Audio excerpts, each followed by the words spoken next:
শব্দ আছে, পরিস্থিতি। অনেক মানুষের মুখে আমরা এই শব্দ শুনি। জীবনে যখন অসফল হই, দুঃখ আসে, সংকট আসে, কোনো বিপদ ঘনিয়ে আসে, তখন সমস্ত দোষ আমরা পরিস্থিতির ওপর চাপিয়ে দিই। আর দেখতে গেলে কোথাও না কোথাও ঠিকই করি। এই পরিস্থিতি প্রত্যেক দিনের মতো পাল্টাতে থাকে, কিন্তু এই দিন, এই রাত, এমন কেউ আছেন যিনি এর উপরেও নিয়ন্ত্রণ সাধন করেন, আর তিনি হলেন সূর্য। ঠিক সেই রকমই আমাদের জীবনেও সূর্য হলো এই মন। যদি এই মনের উপর আমরা নিয়ন্ত্রণ করতে পারি, তাহলে আমরা জীবনকেও নিয়ন্ত্রণ করতে পারবো। প্রথমে এই মনের রাজা হয়ে উঠতে হবে। তাই মনে রাখবেন, যদি মন দুর্বল হয়, তাহলে পরিস্থিতি আমাদের সমস্যা বলে মনে হবে। এই মন যদি স্থির হয়, পরিস্থিতি প্রতিস্পর্ধা বলে মনে হবে। আর এই মন যদি শক্তিশালী হয়ে ওঠে, তাহলে যে কোনো পরিস্থিতি আপনার কাছে একটা সুযোগ মাত্র। এমন এক সুযোগ যাতে অগ্রসর হয়ে আপনি মহান হয়ে উঠতে পারেন। এই মনের শক্তির বৃদ্ধি ঘটান, মহান হয়ে উঠুন, আর আমার সাথে ভালোবেসে বলুন, রাধা রাধা। খুব সুন্দর একটা কাহিনী আছে। একবার এক ব্যক্তি নিজের অসফলতার জন্য ত্রস্ত হয়ে সময় দেবতার তপস্যা করতে বসলেন। উনি তপস্যা করলেন এবং সময় দেবতা প্রসন্ন হলেন। মানুষের রূপ ধারণ করে ওনার সামনে প্রকট হলেন। এবার সেই ব্যক্তি ওনাকে জিজ্ঞেস করলেন যে কি এমন আছে যার জন্য আপনি বারবার জয়ী হন আর আমি চিরকাল পরাজিত হয়ে থাকি? কেন এত পরিশ্রম করা সত্ত্বেও আমি সাফল্য লাভ করতে পারি না? তখন সময় দেবতা উত্তর দিলেন যে দিন হোক বা রাত, ঝড় হোক বা ভূমিকম্প, রোদ হোক বা বৃষ্টি হোক, সময়ের সূত্রপাত হোক বা প্রলয়, আমি থামি না, আমি চলতেই থাকি। আর সেই জন্য যিনি থেমে যান তিনি পরাজিত হন আর আমি জয়ী হই। এটাই আমাদের শিখতে হবে। জীবনে সবসময় চলতে থাকুন, কখনো থামবেন না। হ্যাঁ, কিছুক্ষণের জন্য বিরতি নিতে পারেন, বিশ্রাম করার জন্য, নিজেকে আরো সশক্ত করে তোলার জন্য, কিন্তু থেমে যাবেন না। নিরন্তর কর্ম করতে থাকুন, পরিশ্রম করতে থাকুন, তবেই এই সংসার আপনাকে মনে রাখবে। আসুন আমার সাথে ভালোবেসে বলুন, রাধা রাধা। আমাদের জীবনে গুরুজনেরা, জ্ঞানী মানুষজন সবসময় একটা কথা বলেন, ধৈর্য ধরো। শুধুমাত্র দুটো শব্দ, কিন্তু কতটা বিশাল সেটা বোঝার চেষ্টা করুন। ছোট একটা অস্ত্র হাতে নিন এবং একটা বিশাল পর্বতে নিরন্তর প্রহার করতে থাকুন। ধৈর্য ধরে সেই কাজ করতে থাকুন। এমন একদিন আসবে, এই বিশাল পর্বতে আপনি একটা পথ তৈরি করবেন। কোনো ধনুর্ধর যখন নিজের বিদ্যা অর্জন করেন, তখন তাকেও ধৈর্য ধরতে হয়, তার নিজেকে সময় দিতে হয়, তবেই সে ধনুর্বিদ্যা শিখতে পারে।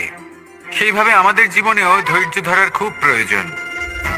পরিবারে ধৈর্য রাখতে পারলে তাহলে আস্তে আস্তে দেখবেন প্রেম বৃদ্ধি পাচ্ছে। সমাজে যদি ধৈর্য রাখতে পারেন, তাহলে আস্তে আস্তে এই সমাজ আপনাকে সম্মান করবে। যদি নিজের জীবনে ধৈর্য রাখতে পারেন, তাহলে নিজে থেকেই আত্মবিশ্বাস বাড়বে, নিজের বিকাশ হবে। জীবনে সবই সম্ভব যদি ধৈর্য রাখতে পারেন। হয়তো আস্তে আস্তে হবে, কিন্তু হবে অবশ্যই। শুধু ধৈর্য রাখুন, কারণ ধৈর্যই সব থেকে বড় পুঁজি। আসুন আর আমার সাথে ভালোবেসে বলুন, রাধা রাধা। আমাদের জীবনে যখনই আমরা কোনো বড় দায়িত্বের সম্মুখীন হই, তখন আমরা তার থেকে দূরে পালাই আর এই অজুহাত দিই যে না না, এত বেশি ভার বহন করার যোগ্যতা আমার নেই, আমি করতেই পারবো না। দেখুন, এই সংসারে ভিন্ন ভিন্ন ধরনের গাছ আছে, ছোট গাছ, বড় গাছ, কিন্তু বটগাছের মতো বড় এবং নিবিড় গাছ আর একটাও নেই। সে নিঃস্বার্থভাবে এই সংসারকে সেবা করে যায়, ছায়া প্রদান করে, শীতলতা প্রদান করে। আর যখন এমন সময় আসে যখন তার ওপর বোঝা অত্যন্ত বেড়ে যায়, সে কিন্তু কোনোভাবেই ভেঙে পড়ে না। তখন সে নিজের নিঃস্বার্থ কর্মের ফল লাভ করে, সেই নিঃস্বার্থ কর্ম যা সে করেছে। তার দেহ থেকে ছোট ছোট ঝুড়ি বার হয় এবং তা কাণ্ডের আকার ধারণ করে। সেই কাণ্ড মাটির কাছে পৌঁছয় এবং তারপর তা বটগাছের সহায়ক হয়ে ওঠে। সে ভেঙে পড়ে যায় না। এইভাবে আপনিও জীবনে নিঃস্বার্থভাবে সবার সেবা করুন, ভালোবাসুন, সবাইকে সাহায্য করুন।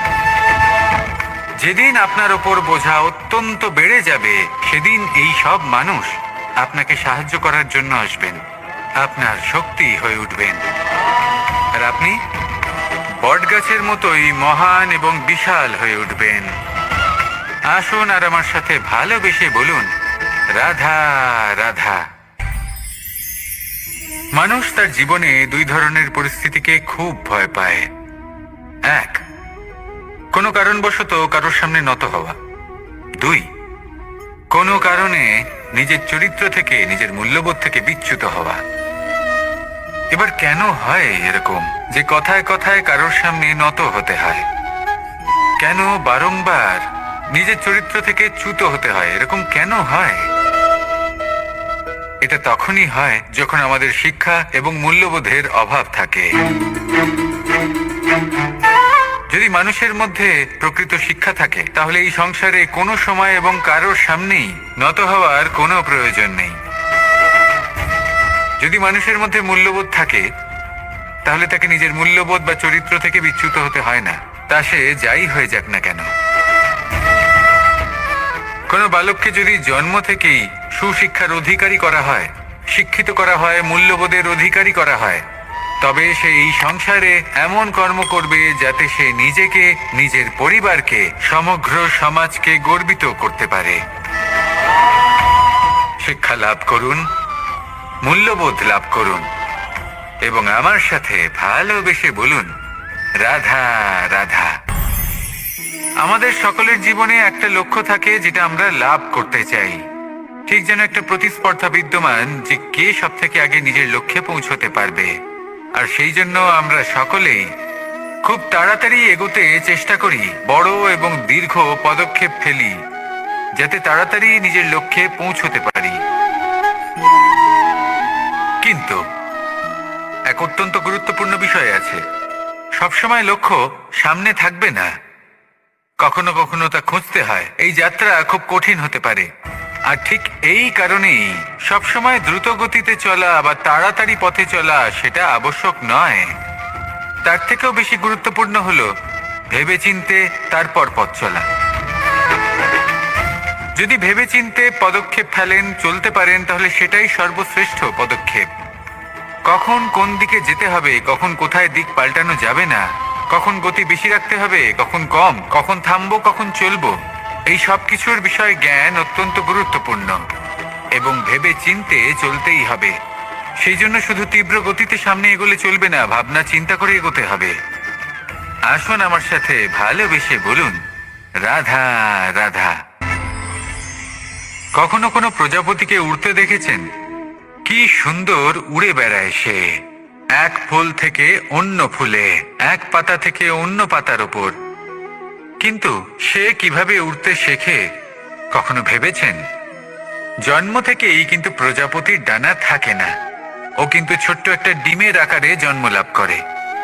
তারপর সেই ডিমটি ভেঙে একটি কীট বাইরে আসে। আস্তে আস্তে সে বড় হয়, ওর শক্তি বৃদ্ধি পায়। তারপর সে সেই কীট দশা ত্যাগ করে নিজের ডানাগুলি মেলে। এই প্রক্রিয়া তার কাছে সরল নয়, অত্যন্ত যন্ত্রণাদায়ক প্রক্রিয়া, কিন্তু সে সেই যন্ত্রণা মেনে নেয়।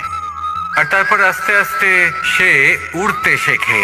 শুধুমাত্র আকাশে উড়ে বেড়ায় তা নয়, আমাদের মনের মাঝে উড়ে বেড়ায়। এবার এই ডিম থেকে প্রজাপতি হয়ে ওঠার যে যাত্রা, এটা যতটা কঠিন, ততটাই কঠিন হয় এই সংসারে শ্রেষ্ঠ কর্ম করা, ততটাই কঠিন হয় এই সংসারে মহান হয়ে ওঠা। সেই জন্য প্রয়োজনীয় প্রচেষ্টা এবং সময়। নিরন্তর প্রচেষ্টা করতে থাকুন, পর্যাপ্ত সময় নিন এবং আপনি নিজেকে এই আকাশে উড়ন্ত অবস্থায় পাবেন। আসুন আমার সাথে ভালোবেসে বলুন, রাধা রাধা। পায়েস হলো আমার বিশেষ প্রিয়। এর মধুর স্বাদ মনকে প্রফুল্ল করে তোলে।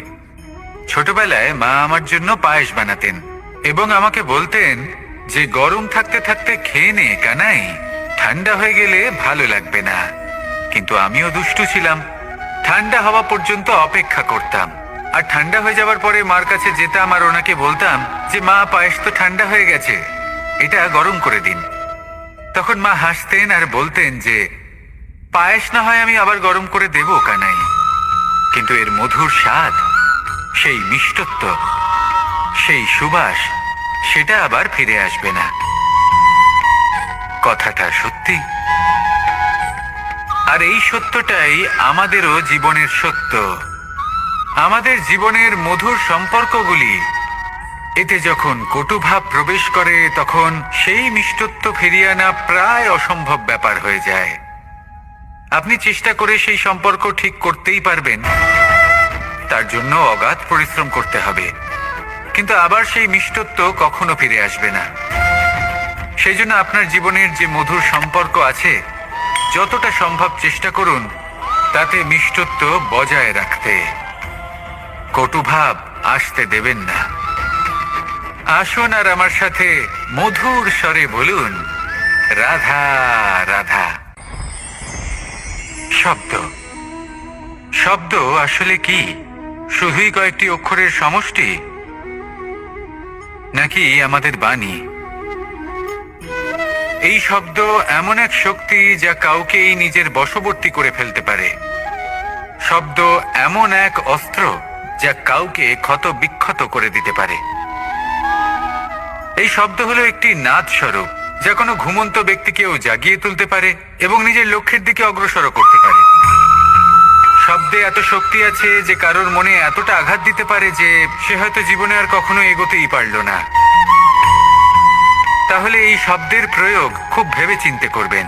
এবং এই শব্দের মতোই হলো নীরবতা। অনেক সময় এই নীরবতা আমাদের সহায়ক হয়ে ওঠে, অনেক সময় এটা আমাদের অনুশোচনাকে অনেক বেশি